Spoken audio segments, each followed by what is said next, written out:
कहानी शुरू करने से पहले आप सभी नए आगंतुकों से विनम्र प्रार्थना है कि हमारे इस चैनल को जरूर सब्सक्राइब करें और हमारी हर नई वीडियो सबसे पहले देखने के लिए घंटी के निशान पर जरूर क्लिक करें। तो चलिए अब शुरू करते हैं यह दर्दनाक प्रेम कहानी। ये उस दौर की बात है जब मैं भारतीय सीमाओं की रक्षा पर तैनात एक सिपाही था। मेरे कंधों पर देश की मिट्टी का कर्ज था और दिल में मातृभूमि की सेवा का जज्बा था। उसी दौरान मैंने अपने विभाग से विशेष अनुमति लेकर दिल्ली की एक प्रतिष्ठित यूनिवर्सिटी में कंप्यूटर साइंस में उच्च शिक्षा प्राप्त करने का फैसला किया। क्योंकि हम फौजियों को अपनी पहचान छिपाकर रखने की हिदायत थी, इसलिए यूनिवर्सिटी में मेरा पहला दिन एक दृढ़ निश्चय के साथ शुरू हुआ कि मैं किसी पर यह जाहिर नहीं होने दूंगा कि मैं वर्दीधारी हूँ। मेरा मकसद था कि मैं लोगों की असलियत जान सकूं और वे मुझसे बिना किसी डर या संकोच के बात कर सकें। एक सुबह सूरज अभी पूरी तरह से नहीं निकला था कि मेरे मोबाइल की घंटी बजी। यह मेरे वरिष्ठ अधिकारी का फोन था। मैं उन्हें कुछ जरूरी दस्तावेज और जानकारी भेज रहा था कि मुझे यूनिवर्सिटी के लिए देर हो गई। हमेशा दोपहर 2 बजे जाने वाला मैं आज शाम के 4 बजे घर से निकला, यह सोचकर कि चलो आखिरी 2 लेक्चर्स ही अटेंड कर लेता हूँ। लेकिन कुदरत को कुछ और ही मंजूर था। रास्ते में ऐसा ट्रैफिक जाम मिला कि गाड़ियां रेंगने लगीं। फिर लाल बत्ती जल गई और मेरा सब्र जवाब देने लगा, क्योंकि मैं पहले ही बहुत देर से था। जैसे ही हरी बत्ती हुई और मैंने अपनी गाड़ी आगे बढ़ाई, एक अनजान से खिंचाव ने मेरी नजरें सड़क के किनारे खींच लीं। एक नाजुक सी लड़की शायद किसी गहरी सोच में गुम सड़क पार कर रही थी। अगले ही पल एक दुखद टक्कर हुई। वह मेरी गाड़ी के ठीक सामने आ गई। इससे पहले कि मैं कुछ समझ पाता, एक दिल दहला देने वाली चीख सुनाई दी और वह जमीन पर गिर गई। लड़की को अपनी गाड़ी से टकराते देख मेरे पैरों तले से जमीन खिसक गई। भागने का तो ख्याल भी नहीं आया, तुरंत गाड़ी से उतरा। भगवान की मेहरबानी और मेरी पूरी कोशिश थी कि उस मासूम को ज्यादा चोट न आई हो। बस एक हल्का सा धक्का लगा था जिससे वह गिर पड़ी थी। मैंने तुरंत गाड़ी रोकने की कोशिश की थी। पहले तो मुझे उस पर गुस्सा आया कि वह फोन में मग्न थी, और जब गाड़ियां चलने लगीं तो उसे सड़क पार करने का ख्याल आया। फिर अगले ही पल मेरे दिल में एक अनजान सा दर्द उठा। वीडियो पर आगे बढ़ने से पहले यदि आपने हमारे चैनल को सब्सक्राइब नहीं किया है तो कृपया सब्सक्राइब करें और उसके बगल में घंटी को चालू करें। मैंने आगे बढ़कर उसका बांह पकड़ी और उसे सहारा देते हुए झकझोरा और सख्त लहजे में कहा, यह क्या तरीका है बेटी? सड़क पर चलते हुए ध्यान कहाँ था तुम्हारा? क्या तुम्हें मालूम नहीं कि यह कितना खतरनाक हो सकता है? मैंने उसे खूब डांटा, जिस पर उसकी खूबसूरत आंखें आंसुओं से भर गईं। उसका रोता हुआ चेहरा देखकर मेरा गुस्सा तुरंत पिघल गया और दिल में दया का भाव उमड़ आया। मैंने नरमी से कहा, अच्छा, मेरी गाड़ी में बैठ जाओ, मैं तुम्हें जहां कहोगी वहां छोड़ दूंगा। मेरे लहजे में ऐसी सच्चाई और हमदर्दी थी कि वह इनकार न कर सकी। वैसे भी मैंने जिंदगी में यह सबक सीखा था कि लड़कियों की मनोवृत्ति बड़ी जटिल होती है। कभी कभी उन्हें वे पुरुष ज्यादा अच्छे लगते हैं जो उन्हें तुरंत ध्यान न दें। पुरुष का अत्यधिक ध्यान अक्सर औरत को डरा देता है। इसलिए मैंने भी उसे शांत रखने के लिए पूरे रास्ते चुप्पी साधे रखी। लेकिन ये लड़की ईशानी, वह बिल्कुल अलग थी। जैसा मैंने सोचा था वह बिल्कुल वैसी नहीं निकली। गाड़ी में बैठते ही उसने इधर उधर का जायजा लेना शुरू कर दिया। जब उसकी उत्सुक भरी नजरें हर कोने को छान चुकी तो वह मुझे घूरने लगी। वैसे मुझे कोई एतराज नहीं था, लेकिन उसका लगातार घूरना मेरे लिए अजीब जरूर था। इस रहस्यमयी चुप्पी को तोड़ने के लिए मैंने बात शुरू की, ईशानी जी, कहाँ जाना है आपको? और इतनी जल्दी में आप जहाँ भी जा रही थीं, क्या आपको जरा भी अंदाजा नहीं था कि यह कितना खतरनाक हो सकता था? मेरी इस बात पर वह उम्मीद के विपरीत एक दिलकश अंदाज में हंस पड़ी और बोली, अरे वाह, तो आप आखिर आ ही गए ना मेरी जान बचाने के लिए। बिल्कुल किसी फिल्मी हीरो की तरह जो ठीक वक्त पर आकर हीरोइन को बचा लेता है। उसकी बात से मुझे अंदाजा हुआ कि शायद वह फौजी जवानों को बहुत पसंद करती है, लेकिन इसके बावजूद मैंने अपनी पहचान छिपाई ही रखी। खैर, यह पहली बात थी जो मैंने उसके बारे में महसूस की थी। उसकी इस बात पर मैंने कोई जवाब नहीं दिया और एक सपाट लहजे में पूछा, आप बातें बहुत बनाती हैं, सीधा बताइए आपको जाना कहाँ है? एक बार फिर उसके जवाब ने मुझे हैरान कर दिया। जहाँ आप ले चलें वहीं चली जाऊंगी। अगर मेरी जगह कोई और होता तो यकीनन इन बातों का गलत फायदा उठाता, मगर मेरे लिए वह एक मासूम उलझन बनी हुई थी। ईशानी जी, क्या आपको कहीं जरूरी काम नहीं है? क्या आप घर से मेरी गाड़ी से टकराने के लिए निकली थी? और सुनिए ना, ये जी लगाना बंद कीजिए। मेरा नाम सिर्फ ईशानी है और मैं कॉमर्स की छात्रा हूँ। ये सुनकर मेरे दिल में एक अजीब सी सुखद लहर दौड़ गई। अच्छा, तो फिर शायद यह महज इत्तेफाक नहीं है कि मैं भी उसी यूनिवर्सिटी में जा रहा हूँ। क्या? तो इसका मतलब है हम एक ही क्लास में पढ़ते हैं? वह सीट पर सीधी होते हुए जोशीले लहजे में बोली। एक यूनिवर्सिटी में होने का यह मतलब तो नहीं कि हम एक ही क्लास में हों।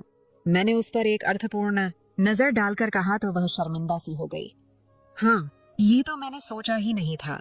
अच्छा, तो फिर हम यूनिवर्सिटी फेलो तो हुए ना? आप मेरे यह कहकर उसने मेरे कंधे पर बेतकल्लुफी से हाथ मारा तो मैं उसकी इस तरह के स्वाभाविक अंदाज पर हैरान रह गया। मुझे उसकी यह बातें बिल्कुल अच्छी नहीं लग रही थीं। या तो यह दुनिया की सबसे बेवकूफ लड़की थी या फिर बहुत ही बहादुर जो एक अजनबी के साथ इतनी जल्दी घुल मिल रही थी। खैर, इतने में हमारी यूनिवर्सिटी के गेट आ गए। मेरे पास तो यूनिवर्सिटी का पहचान पत्र नहीं था, इसलिए मैंने अपना चालान फॉर्म निकाला और सिक्योरिटी गार्ड को दिखा दिया। चूंकि मैंने अभी ग्रेजुएशन में दाखिला लिया था और यह मेरा पहला दिन था, मेरी देखा देखी ईशानी ने भी अपना बैग टटोला और फिर चालान फॉर्म निकालकर गार्ड को दिखा दिया। उसका रवैया ऐसा था जैसे वह मुझे सदियों से जानती हो। सुनिए तो, उसने बड़े मासूम से अंदाज में आवाज दी तो मैं पीछे मुड़े बिना न रह सका। मैं पीछे मुड़ा तो वह अपने पर्स में कुछ तलाश कर रही थी। मेरी आंखों में सवाल पड़कर बोली, वह मैंने सोचा आपकी गाड़ी में आई हूँ तो आपको किराया ही दे दूं। उसकी इस मासूमियत पर मैं पहली बार खुलकर मुस्कुराया। शायद वह सच में बहुत मासूम थी या शायद मासूम बनने का नाटक कर रही थी। खैर, मैंने उसे देखना बंद किया और कहा, नहीं ईशानी जी, इसकी कोई जरूरत नहीं। ये तो मेरा फर्ज बनता था कि मैं आपको यहाँ तक छोड़ दूं। फिर जी, मैंने कहा ना मेरा नाम सिर्फ ईशानी है। वह हल्की सी नाराज हुई।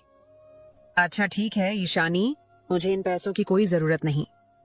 मैंने उसके नाम के साथ एक बार फिर जी का इजाफा किया तो वह खफा हो गई। मैं आगे बढ़ गया और थोड़ी सी तलाश के बाद मुझे अपना क्लासरूम मिल ही गया। मैंने कमरे के दरवाजे से अंदर झांका तो देखा कि क्लास चल रही थी। मुझे अंदाजा हो गया कि मैं काफी देर से आया हूँ, इसलिए मैंने वहीं खड़े होकर इंतजार करना ठीक समझा ताकि आने वालों से पूछ सकूं कि अगली क्लास कहाँ है। मैं अभी वहीं खड़ा इंतजार कर रहा था कि हाँफती हुई ईशानी भी मेरे साथ आकर खड़ी हो गई। वह यह नहीं जानती थी कि मैं आगे खड़ा हूँ, लेकिन इसके बावजूद उसका मेरे इतने करीब आकर खड़ा होना बड़ी हैरानी की बात थी। मैं जान गया कि शायद यह आदतन ऐसा कर रही है। रही सही गलत फहमी भी मेरे दिल से निकल गई कि वह सिर्फ मेरे साथ ही इतनी खुशनुमा व्यवहार कर रही है। मेरे पूछने पर उसने बताया कि वह भी उसी क्लास में पढ़ती है। खैर, अब मेरा उससे बात करने का कोई इरादा नहीं था। मैंने बाहर लगाया गया टाइम टेबल पढ़ लिया था। अंदर चलने वाला लेक्चर लगभग 10 मिनट में खत्म हुआ और उसके बाद आदरणीय गुरु बाहर आ गए। मैं जल्दी से दरवाजे की ओर बढ़ा, मगर यह देखकर मुझे अजीब सी हैरानी हुई कि यह लड़की अभी भी मुझसे करीब होकर चल रही थी।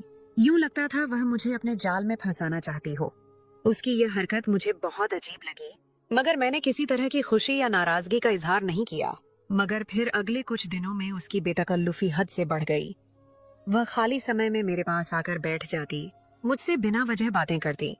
पहले पहल तो मैंने अपनी भलमनसाहत का सबूत दिया, मगर फिर मैं ज्यादा देर खुद पर काबू न रख सका। एक शाम मैंने उसे अपने साथ रात का खाना खाने की पेशकश की, जिसे उसने बिना झिझक स्वीकार कर लिया। मैं उसे अपनी गाड़ी में घुमाने फिराने ले गया और फिर हम एक खूबसूरत रेस्तरां में खाना खाने बैठ गए। मैं अब जिंदगी के उतार चढ़ाव से वाकिफ हो चुका था। मैं उसके तौर तरीकों से अंदाजा लगा चुका था कि उसे मुझसे नजदीकी महसूस करने में ज्यादा वक्त नहीं लगेगा। सो मैंने उसकी तारीफें शुरू कर दी और बेतकल्लुफी से बातें करने लगा। मेरे इस रवैये पर वह भी थोड़ी हैरान हो रही थी, मगर मैं उसकी दिलकश मुस्कुराहट और मासूमियत के सामने खुद को बेबस महसूस कर रहा था। वैसे भी जब कोई अप्सरा खुद न्योता दे तो कोई पुरुष कब तक इनकार कर सकता है।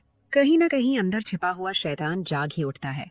खाने के बाद मैंने उसे लॉन्ग ड्राइव की पेशकश की, ये कहते हुए कि मैं उससे कुछ बातें करना चाहता हूँ। बिना किसी हिचकिचाहट के वह मान गई और मेरे साथ गाड़ी में बैठ गई। मैंने गाड़ी में उसकी खूब तारीफ की और फिर घूम फिर कर अपनी असल बात पर आ ही गया। मैंने उसके करीब होना चाहा तो पहले पहल वह शांत रही, लेकिन थोड़ी देर बाद जैसे उसे कुछ याद आ गया हो, वह यूं सिकुड़ कर बैठ गई जैसे वह कोई पर्दे में रहने वाली महिला हो। मुझे हैरानी भी हुई और हल्का सा गुस्सा भी आया कि अगर उसे यही सब करना था तो पहले बता देती। मैं कौन सा पागलों की तरह उसके पीछे पड़ा था। खैर, मैंने अपने गुस्से पर काबू रखा और उससे पूछा, अब ये क्या रवैया है ईशानी? क्या तुमने मुझे अभी अभी दोस्त नहीं कहा? फिर तुम्हें मुझ पर इतना सा भी भरोसा नहीं है?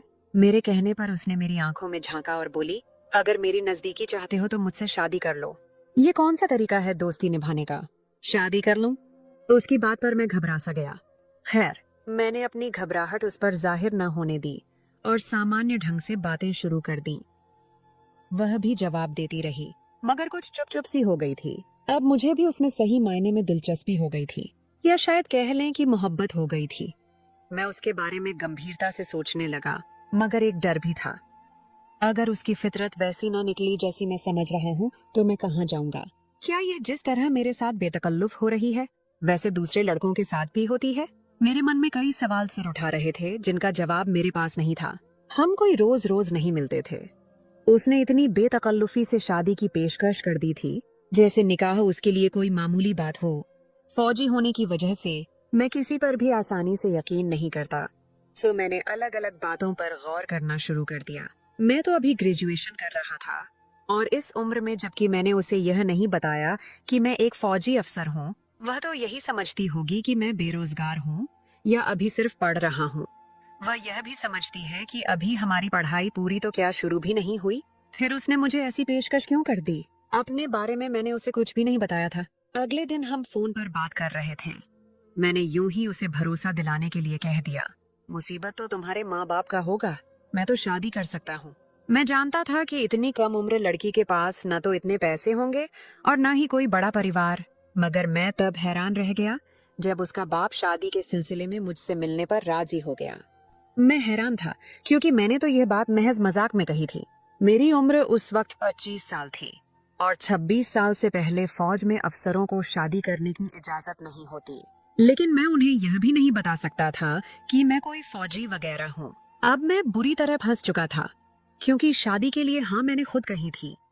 सो मैंने उनके इनकार के लिए एक ठीक ठाक वजह ढूंढी और कहा, विश्वामित्र अंकल, मुझे आपकी बेटी बहुत पसंद है और हम पहले दिन से ही एक दूसरे के लिए पसंद के जज्बात रखते हैं।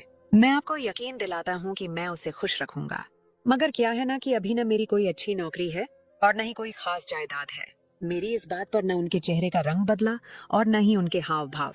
बड़ी शांति से बोले, बाकी बातें छोड़ो जवान, तुम कहाँ से आए हो, तुम्हारा परिवार क्या है, इससे मुझे कोई मतलब नहीं। बस इतना बता दो कि तुम दहेज में क्या कुछ दे सकते हो। मुझे हैरानी का एक और जोरदार झटका लगा। न मेरे परिवार का पता, न मुझसे मेरे भविष्य के बारे में पूछा और सीधे दहेज पर आ गए। मैंने भी सीधा सादा फौजियों वाला जवाब दे दिया, अंकल, दहेज में तो मेरे पास अभी कुछ खास नहीं है। दरअसल मैं अभी इस शादी के बारे में घर वालों को नहीं बताना चाहता, तो इस वजह से थोड़ी मुश्किल पेश आएगी। मेरे इस जवाब पर उन्होंने कुछ सोचते हुए जवाब दिया, हाँ हाँ, कोई बात नहीं, घर वालों को बताने की जरूरत भी नहीं। यह तुम दोनों का मामला है, तुम दोनों तक ही रहे तो बेहतर है। अच्छा, तो वह गाड़ी दहेज में दे दो। कौन सी गाड़ी अंकल? मेरे पास तो कोई गाड़ी नहीं है, दोस्त की गाड़ी चलाता हूँ मैं। मैंने तुरंत अपना बयान बदला तो अंकल भी गुस्से से भर गए। इस कंगले से शादी करने चली थी तू? अरे मैं ना कहता था तू बेवकूफ है। अंकल पास बैठी बेटी पर बरस पड़े जिसकी आंखों में नमी तैरने लगी। मुझे उस पर बहुत तरस भी आया, मगर मैं उन लोगों की हकीकत जाने बिना कैसे उसे अपनी जिंदगी का साथी बना सकता था। सो मैंने चालाकी और होशियारी से उस लालची व्यक्ति को खुद से दूर कर दिया था। मगर मुझे अफसोस भी था क्योंकि इस दौरान ईशानी मुझे बार बार गिड़गिड़ाती नजरों से देख रही थी। मैं जानता था वह यह चाहती थी कि मैं उसके बाप से कुछ शर्तें तय कर लूं और उसे अपने साथ ले जाऊं, मगर मेरे लिए ऐसा करना वह भी बिना जांच के मुमकिन न था। सो मैंने ईशानी के बारे में खोज लगाने का फैसला कर लिया। ये भी कि अगर सही लोग हुए तो मैं अपने माँ बाप को ले आऊंगा। फिलहाल के लिए सगाई कर लेंगे और जब मेरी 26 साल की उम्र हो जाएगी तो शादी भी हो जाएगी। मगर मैंने अपना यह इरादा ईशानी से छिपा कर रखा ताकि उसे किसी तरह का शक न हो और मैं उसके बारे में सही जानकारी हासिल कर सकूं। मगर उस दिन के बाद ईशानी ने मुझे किसी तरह की पुष्टि का मौका ही न दिया। अभी इस बात को एक हफ्ता भी नहीं गुजरा था कि वह मेरी ही क्लास के एक और लड़के के साथ घूमने फिरने लगी। मेरी भी उससे कोई खास बातचीत नहीं होती थी, इसलिए मैंने टोकना ठीक न समझा। मुझे लगा कि शायद वह मुझे जलाने की खातिर ऐसा कर रही है ताकि मैं दोबारा उसकी तरफ आकर्षित हो जाऊं। मगर बात तब हद से बढ़ गई जब वह एक दिन उसके साथ होटल जाने के लिए राजी हो गई। मेरी गाड़ी उनके पीछे ही थी। मैंने गहरे नीले रंग का एक बड़ा सा शाल ओढ़ रखा था, आंखों पर धूप का चश्मा था और जो नकली दाढ़ी मूंछें मैंने पूरे दिन अपने चेहरे पर सजा रखी थीं, वह मैं उतार चुका था। सो मुझे गुमान नहीं था कि वह मुझे पहचान लेगी। मैं उनके पीछे पीछे उसी होटल में दाखिल हुआ जहां वे दोनों गए थे। मैंने एक शांत सा मेज देखा और मेन्यू लेकर वहां बैठ गया ताकि दोनों की बातें गौर से सुन सकूं। जिस मेज का ईशानी और उस लड़के ने चुनाव किया था, वहां मौजूद कुर्सी पर पहले से वह विश्वामित्र बैठा था, जो एक हफ्ता पहले मुझसे भी मिल चुका था। ईशानी चेहरे से खुश नजर नहीं आ रही थी। उसकी उदासी साफ बता रही थी कि वह इस लड़के से मोहब्बत नहीं करती। मैं भी चुपचाप सुनता रहा। विश्वामित्र ने फिर वही बात शुरू कर दी। हाँ बेटा, मुझे पता चला है कि तुम ईशानी को पसंद करते हो। अगर ऐसी बात है तो धर्म के अनुसार विवाह क्यों नहीं कर लेते? इस बात पर नौजवान की तो बाँछें खिल गईं। वह बोला, मगर अंकल, अभी मेरे घर वाले। अरे घर वालों की फिक्र क्यों करते हो? मुझे पता है कि तुम भी एक छात्र हो, बिल्कुल मेरी बेटी की तरह। मैं तुम पर कोई बोझ नहीं डालूंगा। हाँ, बस तुम्हें पता है, बेटी का बाप हूँ तो दहेज में तुम्हें कुछ रकम लिखवानी होगी या फिर कोई कीमती चीज मेरी बेटी के नाम करनी होगी। इस पर लड़का सोच में पड़ गया और कहने लगा, ठीक है अंकल, जैसा आप कहें। वैसे भी मेरे घर में रुपए पैसे की कमी नहीं है। वह बस क्या है ना कि घर वाले चाहते हैं मैं पहले पढ़ाई पूरी कर लूं, तो इसलिए मैं इस बात को थोड़ा गोपनीय रखना चाहता था। बाद में जब मैं घर वालों को मना लूंगा तो हम बाकायदा धूमधाम से शादी करेंगे। लड़के ने उस लालची व्यक्ति को संतुष्ट करने की कोशिश की तो उसकी आंखों में भी खास चमक आ गई। उसने कहा, ठीक है, अगले शुक्रवार शादी की तैयारी करते हैं। बस तुम यह ध्यान रखना कि जो दहेज तुम लिखवाओगे वह तुम्हें उसी वक्त अदा करना होगा। मैं अपनी बेटी के मामले में बड़ा संवेदनशील हूँ और पसंद की शादी करने के खिलाफ भी नहीं हूँ, मगर फिर भी मुझे अपनी बेटी का भी ख्याल है। यह सुनकर मेरे तन बदन में आग लग गई। मैं आपे से बाहर हो गया। चीख चीख कर उस बूढ़े से पूछना चाहता था, क्या कर रहे हो तुम अपनी बेटी के साथ? जबकि वह खुश भी नहीं दिखाई देती, मगर फिर यहाँ तमाशा लगाना ठीक न समझा। ये सोचकर भी चुप रहा कि अगर ईशानी सच में इस शादी पर राजी हो तो फिर मैं क्या कर सकता हूँ, मगर मैं उसे यूं अकेला भी नहीं छोड़ सकता था। सो मैंने फैसला किया कि उससे पूछ कर रहूंगा। अगर वह इस शादी पर खुश नहीं है तो मैं उसकी जरूर मदद करूंगा और उसे किसी और से शादी हरगिज नहीं करने दूंगा। मैंने अगले दिन का बड़ी मुश्किल से इंतजार किया। वह यूनिवर्सिटी के गेट से अंदर दाखिल हुई तो मैंने उसे इशारा किया कि मेरे पीछे पीछे बगीचे तक आ जाए। मैं तेज तेज कदमों से चलता हुआ बगीचे में पहुंचा तो वह भी मेरे पीछे आ चुकी थी। मैं उस पर चीख पड़ा, अगर तुम किसी और से मोहब्बत करती थी तो मुझसे यह सब क्यों किया? ईमानदारी से बताओ ईशानी, क्या मैंने तुमसे जबरदस्ती दोस्ती की थी? क्या मैंने तुमसे कोई वादा किया था? अरे तुम में इतना सब्र भी नहीं था कि मेरे जवाब का इंतजार कर लेती? देखती तो सही कि मैं तुम्हारे लिए क्या करता। मगर नहीं, तुमने तो तुरंत अगला शिकार ढूंढ लिया। मैं गुस्से में चिल्ला रहा था और वह शांत सुकून से खड़ी थी। उसके इस अंदाज से मुझे और ज्यादा गुस्सा आ गया। मैंने उसे झकझोर डाला, बताओ ईशानी, क्या माजरा है? क्यों तुमने मुझसे बेवफाई की? मेरे दिल में बेवफाई के दुख से ज्यादा उसके बारे में जानने की तीव्र इच्छा थी। उसकी खूबसूरत आंखों से मोतियों की तरह आंसू बहने लगे और वह बोली, मोहब्बत तो मैं तुम ही से करती हूँ ना। अब बाकी शर्त मान लो तो अगले हफ्ते ही हमारा विवाह हो जाएगा।